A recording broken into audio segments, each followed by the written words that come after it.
सुनहरी शाम थी। सूरज अपनी अंतिम किरणें धरती पर बिखेर रहा था। छोटे से गांव में एक बूढ़ा किसान रामू अपने खेत में काम खत्म करके घर लौट रहा था। उसके चेहरे पर झुर्रियां उसकी कठिनाइयों की कहानी बयां कर रही थी, लेकिन उसकी आंखों में अब भी एक चमक थी, अपने बेटे रोहित की चमक। रोहित शहर में पढ़ाई कर रहा था और वहाँ की चकाचौंध भरी दुनिया में खो गया था।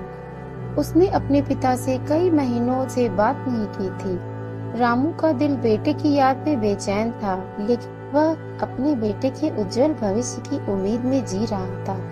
एक दिन रोहित का फोन आया। उसकी आवाज थकान और उदासी से भरी थी। पापा, मैं हार गया हूँ। यहाँ सब मुश्किल हो गया है। मुझे समझ नहीं आ रहा है कि मैं क्या करूँ। रामू ने उसकी बात ध्यान से सुनी और प्यार से कहा, बेटा, तुम हिम्मत मत हारो। याद रखो, हर कठिनाई के पीछे एक सीख छुपी होती है। रामू ने अगले दिन शहर जाने का फैसला किया। अपने सीमित साधनों से बस का टिकट खरीदा और लंबी यात्रा के बाद शहर पहुंचा। वहां उसने देखा रोहित एक छोटे से कमरे में उदास बैठा है। रामू ने उसे गले लगाते हुए कहा, बेटा, जब तक हम अपने दिल की बात किसी से साझा नहीं करते, तब तक उसका बोझ हल्का नहीं होता।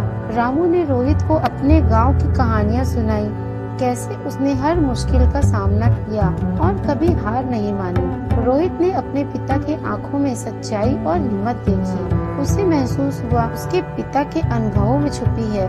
रामू ने बेटे को समझाया, हर संघर्ष हमें मजबूत बनाता है और हर असफलता हमें नई राह दिखाती है। जीवन एक खेत की तरह है बेटा, मेहनत और सब्र से ही फसल लहलहाती है।